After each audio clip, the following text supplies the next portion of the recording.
ध्वस्त जैसी हो गई है, आर्थिक गतिविधियां मंद पड़ गई है। हमारे प्रधानमंत्री जी के नेतृत्व में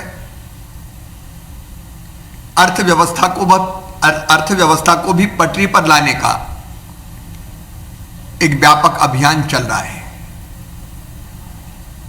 हम मध्य प्रदेश में भी इस अभियान में जुटे हुए हैं। कोरोना ने दुनिया की परिस्थितियां बदल दी हैं। इन बदलती हुई परिस्थितियों में हमको लोगों के लिए, हमारे युवाओं को, हमारे मजदूरों को रोजगार के अवसर हमें उपलब्ध कराना है। और इसके लिए हमने 2 योजनाएं बनाई है। एक शॉर्ट टर्म योजना, जिसके तहत मनरेगा के अंतर्गत हम लाखों मजदूरों को, लगभग कल 13 लाख मजदूरों को हमने रोजगार दिया था। हमने निर्माण की बाकी गतिविधियां भी शुरू की है, जिससे रोजगार के अवसर सृजित हो रहे हैं। अनेकों रोजगार के अवसर सृजित किए, हम उसमें कोई कसर नहीं छोड़ेंगे। लेकिन बावजूद इसके एक ऐसी योजना की जरूरत भी है, लॉन्ग टर्म प्लानिंग, कि जो नए रोजगार के अवसर सृजित करे। और आज पूरी दुनिया में, विशेषकर चीन जैसे देशों से, कई लोग अपने उद्योग दूसरे देशों में स्थानांतरित करना चाहते हैं। कोरोना हमारे लिए चुनौती भी है, लेकिन उस चुनौती को हमने अवसर में बदलने का फैसला किया है। और अवसर में बदलने के लिए लॉन्ग टर्म प्लानिंग हमने की है। अगर हमको रोजगार के नए अवसर सृजित करना है, तो निवेश लेके हमें मध्य प्रदेश में भी आना पड़ेगा। निवेश से रोजगार, रोजगार मजदूरों को भी, रोजगार युवाओं को भी। इस संभावना का हमें पूरी तरह से दोहन करना पड़ेगा। और इसलिए उद्योग जगत भी कई दिनों से श्रम सुधारों की मांग कर रहा था। ये श्रम सुधार मजदूरों के हितों को भी ध्यान में रखते हुए, नए मजदूरों को भी, नए उद्योगों में मजदूरों को रोजगार दिलाने के लिए, नौजवानों को रोजगार दिलाने के लिए जरूरी हो गए थे। लाल फीताशाही के कारण कई नियमों के मकड़जाल में निवेशकों को फंसना पड़ता था। हमने उनको उससे मुक्त करने का फैसला किया है। यह अवसर है जब हम अपने नियमों को समय की जरूरत के मुताबिक बदलें, उनका सरलीकरण करें, उनको सरल बनाएं, ताकि देश और विशेषकर दुनिया से अन्य स्थानों पर स्थानांतरित हो रहे उद्योगों को हम अपने प्रदेश में ला सकें। और इसलिए हमने श्रम कानूनों में, लेबर लॉज में समय के अनुरूप व्यापक परिवर्तन करने का फैसला किया है। जब श्रम कानूनों में सरलता होगी, नए उद्योग फिर आसानी और सरलता से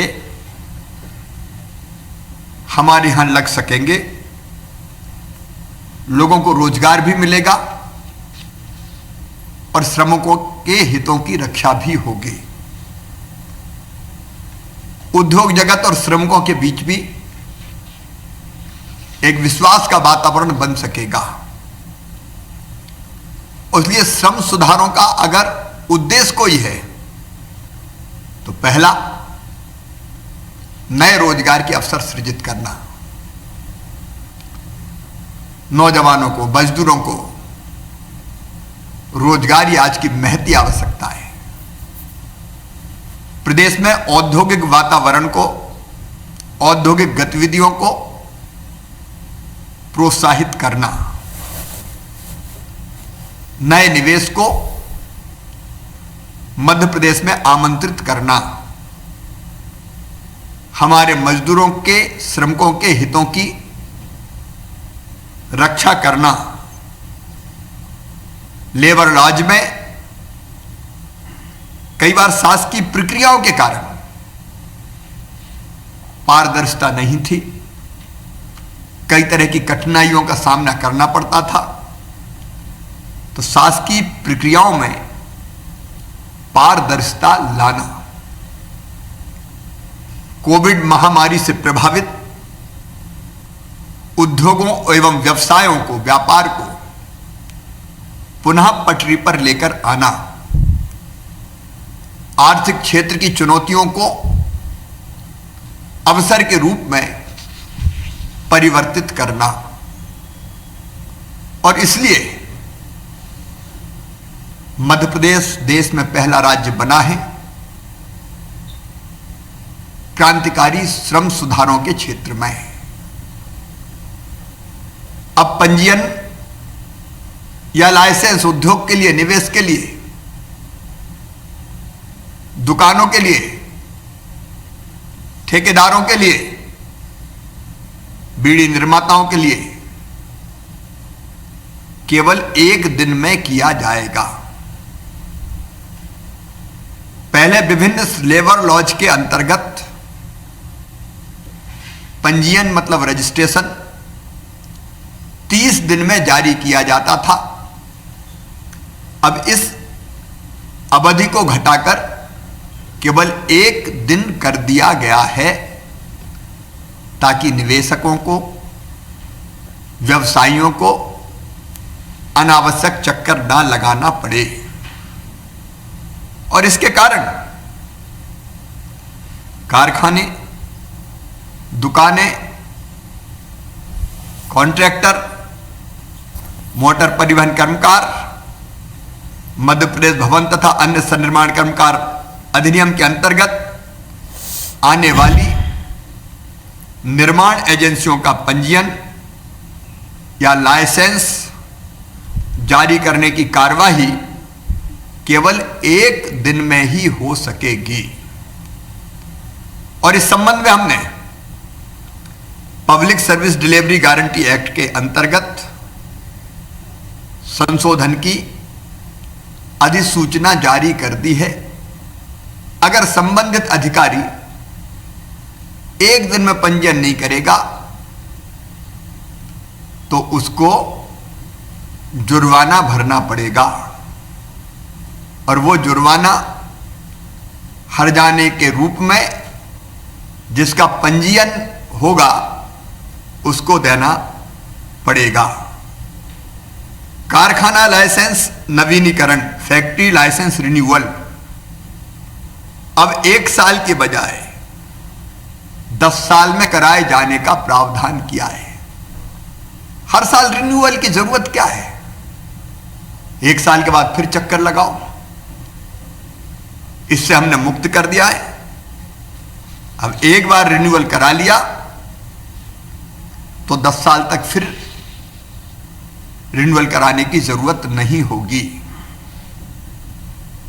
ठेका श्रम अधिनियम, कॉन्ट्रैक्ट लेबर एक्ट के अंतर्गत कैलेंडर वर्ष के स्थान पर अब संपूर्ण ठेका अवधि के लिए लाइसेंस जारी किया जाएगा।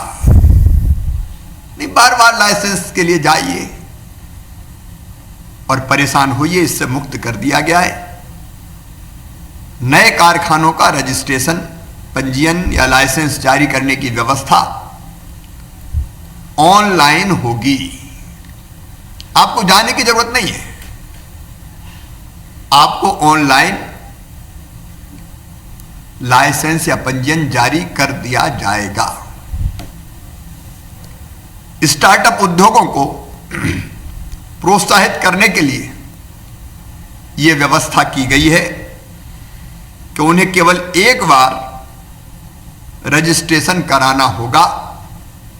नवीनीकरण के प्रावधान को, रिन्यूअल के प्रावधान को समाप्त कर दिया गया है। मध्य प्रदेश में अभी सभी दुकानें सुबह 8 बजे से रात 10 बजे तक खुली रह सकती थी। हमने दुकान एवं स्थापना अधिनियम में संशोधन कर दिया है। अब प्रदेश में दुकान एवं स्थापना सुबह 6 बजे से रात 12 बजे तक खुली रह सकेगी। इस संबंध में अधिसूचना जारी कर दी गई है। इस महत्वपूर्ण संशोधन से एक और रोजगार के नए अवसर उपलब्ध होंगे, निर्मित होंगे, और दूसरी ओर दुकानों में अनावश्यक भीड़ नहीं लगेगी। फिजिकल डिस्टेंसिंग का भी पालन किया जा सकेगा। कोविड महामारी के दौरान कारखानों में कार्य करने की पालियों की अवधि 8 घंटे से बढ़ाकर 12 घंटे कर दी गई है, बशर्ते श्रमिक काम करना चाहे। सप्ताह में 72 घंटे तक ओवर टाइम की अनुमति प्रदान कर दी गई है, लेकिन अतिरिक्त अवधि में श्रमिकों को नियमानुसार ओवर टाइम देना होगा। कारखाना नियोजक उत्पादकता बढ़ाने के लिए अपनी सुविधानुसार शिफ्टों में भी परिवर्तन कर सकेंगे। इस संबंध में फैक्ट्री एक्ट के अंतर्गत अधिसूचना जारी कर दी गई है। कारखानों में कार्य की प्रक्रिया को सरल बनाने के लिए श्रम कानूनों के अंतर्गत 61 रजिस्टर रखने और 13 रिटर्न दाखिल करने का प्रावधान था। मैं तो सोचता था कि 61 रजिस्टर रखने का औचित्य क्या है। आखिर एक ही कारखाने से 13 रिटर्न क्यों भरवाए जाए, दाखिल करवाए जाए। और इसलिए अब 61 रजिस्टर और 13 रिटर्न दाखिल करने के स्थान पर केवल एक ही रजिस्टर रखने और एक ही रिटर्न दाखिल करने की व्यवस्था की गई है। रिटर्न फाइल करने के लिए सेल्फ सर्टिफिकेशन ही पर्याप्त होगा। स्वप्रमाणन की व्यवस्था कर दी गई है। एम्प्लॉयर मतलब नियोजक स्वयं अपने द्वारा चुने गए तृतीय पक्ष के निरीक्षकों से मतलब थर्ड पार्टी इंस्पेक्शन अपने कारखानों का निरीक्षण करा सकेगा। इंस्पेक्टर राज्य से उसको पूरी तरह से मुक्त कर दिया गया है। और नहीं तो लगातार निरीक्षणीय इंस्पेक्टरों का चलता रहता था और अनेकों प्रकार की परेशानियों का सामना करना पड़ता था। थर्ड पार्टी के निरीक्षकों को रजिस्टर कराने का, पंजीकृत कराने का काम पहले मुंबई में होता था। अब मुंबई में क्यों हो? अब हमने मध्य प्रदेश के लेबर कमिश्नर को इस कार्य के लिए अधिकृत कर दिया है। क्यों मुंबई जाएं हम? अपने प्रदेश में ही रजिस्टर, अपने प्रदेश में ही पंजीकरण, निरीक्षकों को पंजीकृत करने का कार्य किया जाएगा। 50 से कम श्रमिकों को नियोजित करने वाली संस्थाओं को विभिन्न श्रम कानूनों में निरीक्षण की परिधि से बाहर कर दिया गया है। कुटीर उद्योग, छोटे मोटे उद्योग, वो निरीक्षण से ही परेशान रहते थे और इसलिए जो छोटे उद्योग हैं उनमें निरीक्षण नहीं होगा। अब उनमें निरीक्षण केवल लेबर कमिश्नर की अनुमति या वहां से कोई शिकायत प्राप्त होती है तो प्राप्त शिकायत के आधार पर ही हो सकेगा। रोज रोज इंस्पेक्टर निरीक्षण करने नहीं जाएंगे।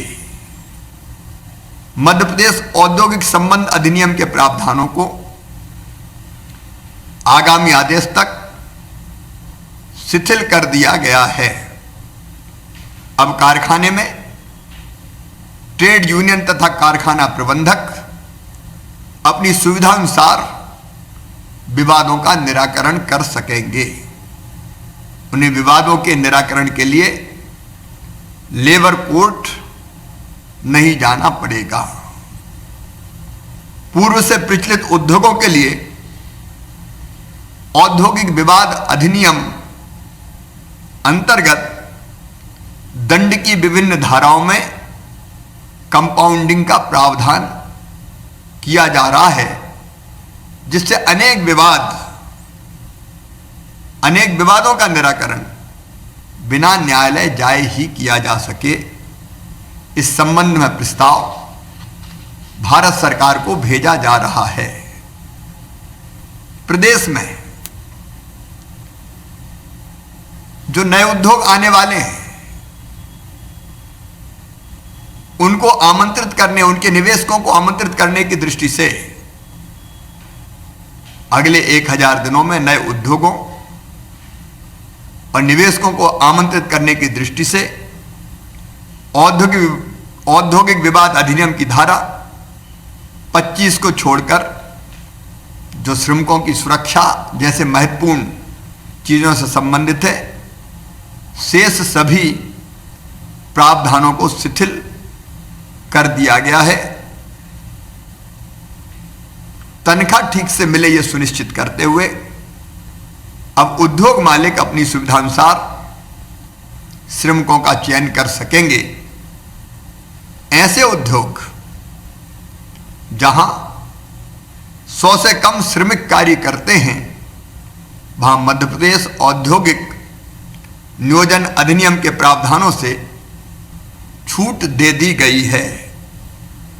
अब हमारे अधिकांश एमएसएमई उद्योग अपनी आवश्यकता के अनुसार श्रमिक रख सकेंगे ताकि उनकी उत्पादकता में वृद्धि हो सके।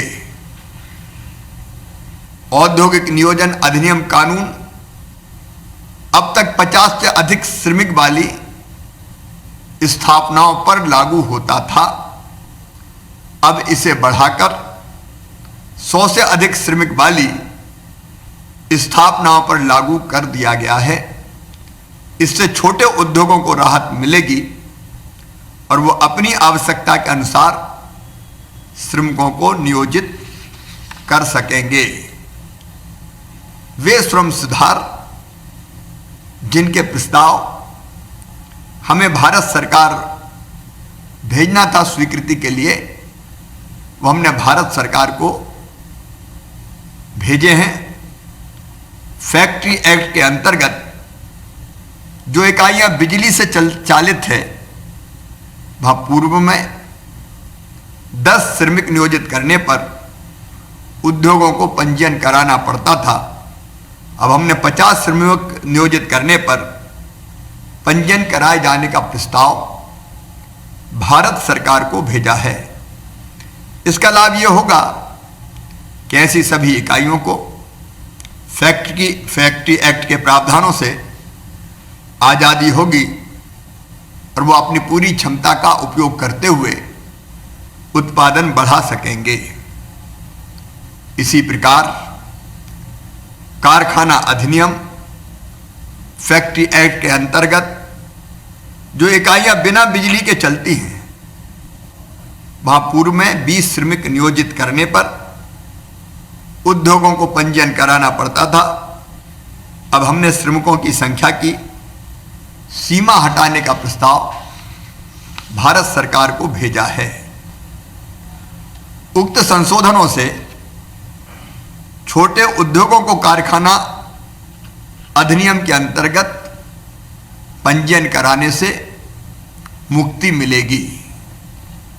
ठेका श्रम अधिनियम के अंतर्गत ठेकेदारों को अभी तक 20 श्रमिक नियोजित कराने पर पंजीयन कराना पड़ता था। अब 50 श्रमिक या उससे अधिक श्रमिकों को नियोजित करने पर ही पंजीयन कराना पड़ेगा।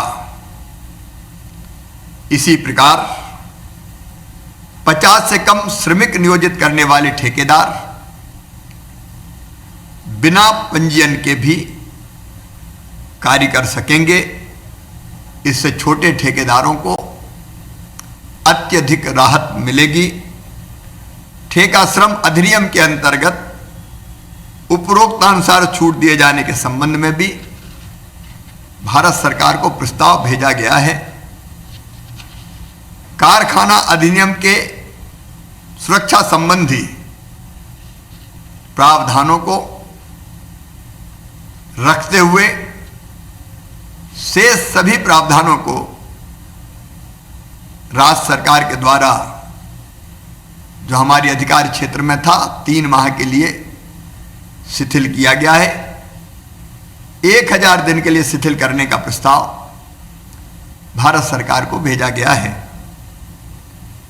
ठेका श्रम अधिनियम, अंतर्राज्यीय प्रवासी कर्मकार अधिनियम तथा मोटर परिवहन कर्मकार अधिनियम के अंतर्गत दंडात्मक कार्यवाहियों का समझौते से निराकरण करने के लिए कंपाउंडिंग की व्यवस्था करने का प्रस्ताव भी भेजा जा रहा है।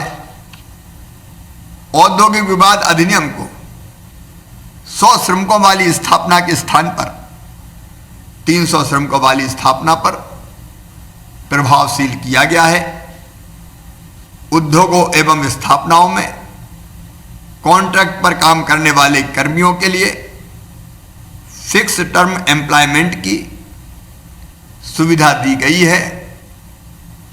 लेबर लॉज के अंतर्गत निरीक्षण की व्यवस्था को और पारदर्शी बनाया गया है।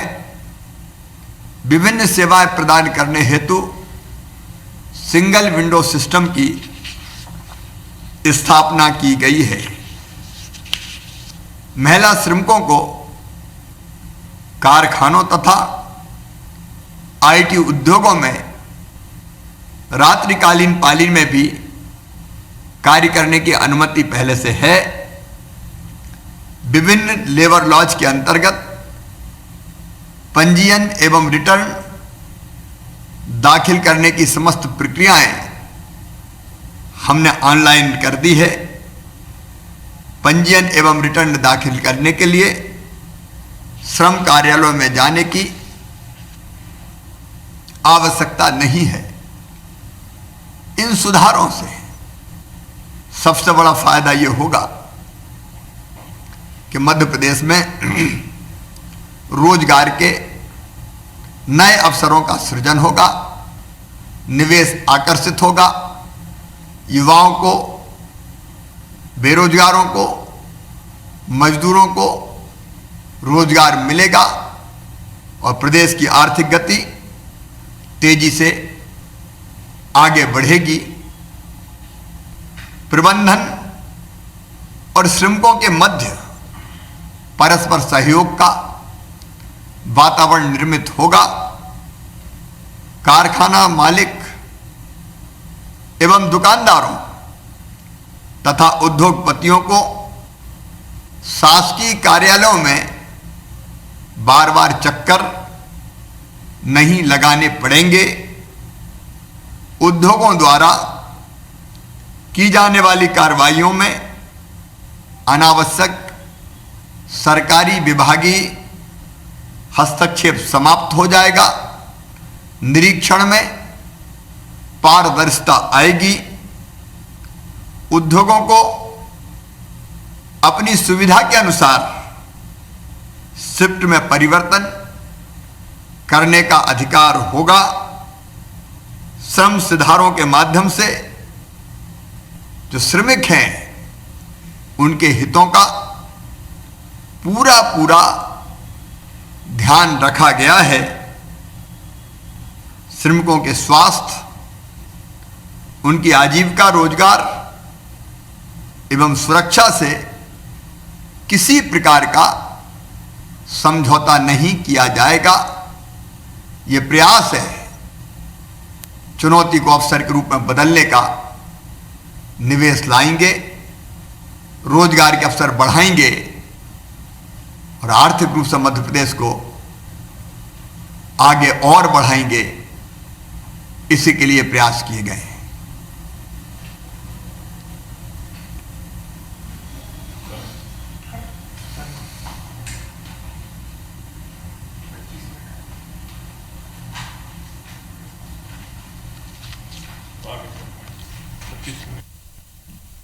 तो मध्य प्रदेश के मुख्यमंत्री शिवराज सिंह चौहान को आप सुन रहे थे।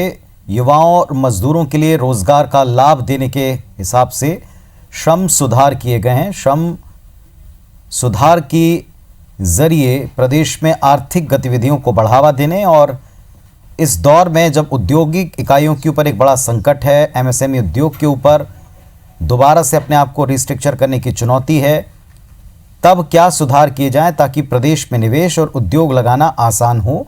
खासतौर पर छोटे मझोले उद्योग, उनसे जुड़े युवा, उनसे जुड़े मजदूर और ठेकेदारों की समस्या को ध्यान में रखते हुए प्रक्रियाओं को आसान बनाया गया है और पहले की तुलना में इस पूरे सिस्टम को कहीं ज़्यादा कई क्लॉजेस से मुक्ति दी गई है। सुधार की घोषणा, बड़ी घोषणा मुख्यमंत्री ने की है।